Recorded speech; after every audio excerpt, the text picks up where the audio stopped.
Magandang tanghali mga kabay. So ito yung pangalawa ko na estimate, 39503. Ang model nito mga kabay, DCD796. So ito po yung cordless ng DeWalt XR 18 volts. So ito yung unang labas mga kabay. Ayan. So ito mga kabay gumagana. Sira na naman yung chuck. Ayan. Mapapansin nyo, nakausli yung isang ngipin ng chuck. So sira po yan, papalitan natin. Eto mga kabay, ang problema, ayan, gumagana, papaandar ko. Ayan, nakalagay po siya sa hammer. Ayan, nakahammer po yan. So dapat, pag diniin mo, hindi siya titigil. Ayan po, papakita ko. Ayan po. Hindi na po siya naikot. Pero pag ilagay mo siya sa number 1, ayan, sisilik mo siya sa number 1, tapos i-hammer mo, i-drill mo. So yan, hindi po siya napipigilan, tuloy-tuloy yung andar, walang problema. Pag binalik mo siya sa number 2, ayan, tapos didiin mo siya, ibabarina mo na siya. Ayan. So napipigilan siya. Kahit lagay mo siya sa drill, ayan, nakalagay sa drill, napipigilan pa rin siya. Ay, hindi dito. Ayan, oh. Hindi na siya umiikot. Pero pag lagay mo sa number 1, yan. Kahit anong din mo, hindi siya napipigilan. So, yun yung aalamin natin kung bakit po siya ganyan. Ayan. So, pag nakalagay siya sa number 1, okay siya, hindi siya napipigilan. Pag ilalagay mo siya sa number 2, doon na siya humihinto pag dinidrill. Lalo na kung nakalagay sa hammer, doon na ano na siya. Yan. Papansin nyo, hindi na po siya umiikot. So, yun po yung aalamin natin mga kabay. So, tara mga kabay, samahan nyo ko. Bubuksan po natin. So, yan mga kabay, nabuksan ko na po yung screw. May isa pa. May isa pa hindi nabuksan.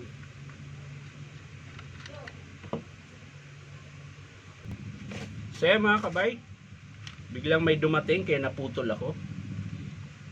Ayan. So, bubuksan na po natin para malaman natin kung ano ang dahilan. Ayan.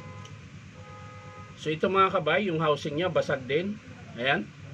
May crack sa gilid. So papalitan din po yan. Dito sa switch niya, tsaka sa motor, wala pong problema dito. Okay siya, gumagana naman. Dito tayo pupokus sa kung bakit pag dinidiin ay...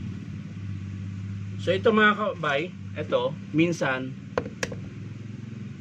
kapag ganun po, ang dahilan niyan, minsan ito basag. Pero ngayon, hindi. Ayan o. Ngayon, ang dahilan talaga mga kabay, ayan, sana makita nyo.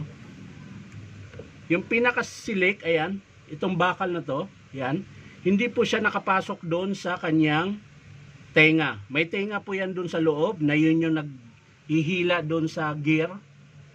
Para pag naghammer kayo, nagdrill, yun po yung naglilipat. So ito mga kabay, hindi ko alam kung bakit nakalas. So maaring binuksan to dahil sinubukang baklasin yung chuck, kaya po nakalas yung pinaka-selector. Ayan.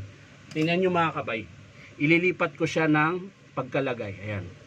Itatama ko siya doon sa tenga. Ayan. Sa kabila din, ganun din nakalas. So ibig sabihin, kinalas to, hindi na ibalik. Ayan. Yung pinaka-selector niyan mga kabay. Ayan. Kailangan siya nakashoot sa tenga. Ayun. Ayun. Ay hindi, lumagpas. So medyo may kahirapan to mga kabay dahil malabo na yung mata ko. Hindi ko ma-shot. Ayun yun.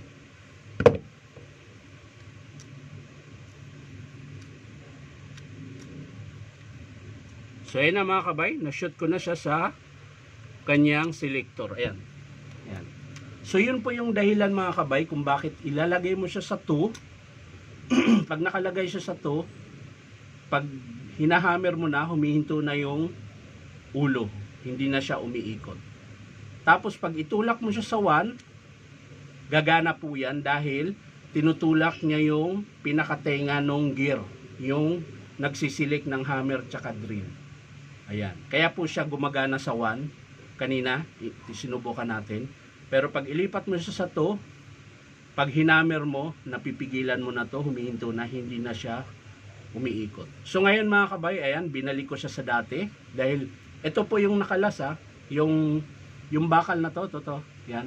Yan po kasi yung nagsisilik sa gear. Yan. Yan yung para siyang pinaka-clutch. Yan, yun po yung clutch niya. Ayan. Pag yan ang nakalas, hindi na po talaga gagana. Matutulad yung kanina. So, pero ngayon, susubukan natin kung ilagay natin sa number 2 kung hihinto pa rin siya. Ngayon, kapag hindi gumana yung ginawa ko mga kabay, at pag nilagay mo siya sa number 2, humihinto pa rin, pwedeng sira yung transmission. Pero dapat, 1 tsaka 2, parehong hihinto. Ito kasi, ang humihinto lang ay yung number 2. Pero yung 1, hindi siya huminto. So, ibig sabihin yan mga kabay, hindi po sira yung transmission. Yan. Ulitin ko mga kabay. Kapag yung cordless, lagay mo sa number 2, humihinto, napipigilan. Lagay mo sa number 1, humihinto pa rin siya na napipigilan. So, ibig sabihin yan mga kabay, sira po yung transmission. Ito po, yung buong yan. So ngayon, iti-testing natin dahil naibalik na natin sa ayos yung kanyang selector. Titingnan natin kung yung number 2 napipigilan pa rin. Yan. So bubuuin natin ulit mga kabay. Yan. Babalik natin. So lalagyan lang natin ng screw, tagi-isa lang para madaling mabaklas kung sakasakali. Kung sakaling mali pa rin, hindi pa rin gagana.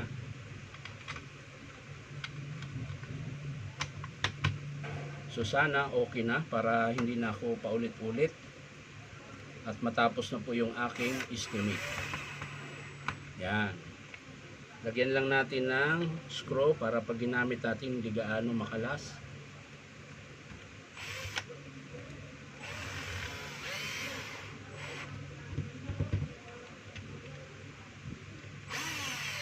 Yan. Dito.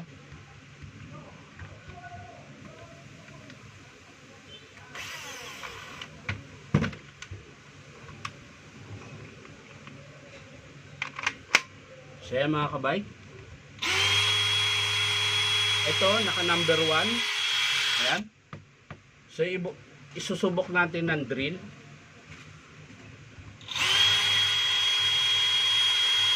Lagay natin sa hammer mga kabay.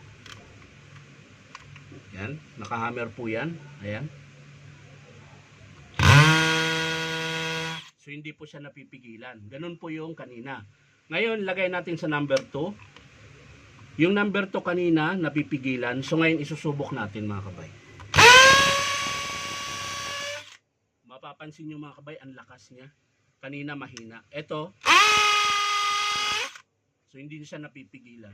So ibig sabihin mga kabay, buo yung transmission.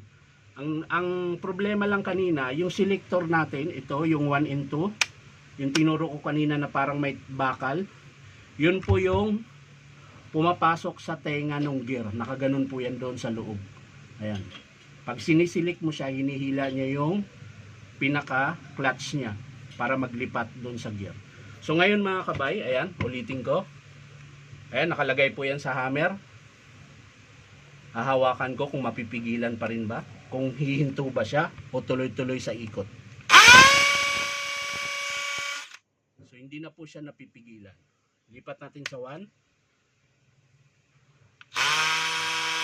So ganun din po. Balik natin sa 2. So ang sira lang po niya kanina ay nakalas yung selector na 1 and 2. Pero sira din talaga to yung chuck. Yan. Magpapalit po tayo niyan. Tsaka yung field housing niya. So yan po mga kabay. Papakita ko na lang sa inyo mga kabay kapag in-approve ito ng customer. At least na ayos na natin yung sa clutch niya. Yung sa transmission. Kasi kung hindi naayos yun mga kabay, mapipilitan tayong magpalit ng transmission is a chock tsaka field housing. Ngayon, ang papalitan nito mga kabay kapag in-approve ng customer ay yung chock lang tsaka yung field housing. Dahil yung field housing niya may basag po sa kabitan ng tornilyo. So yan lang mga kabay, maraming salamat sa panonood at pa-like and share na rin po. At syempre po, baka naman pwede makahingi sa inyo na isang subscribe dito po sa aking YouTube account na Inom Tabay. So maraming salamat mga kabay. Bye-bye.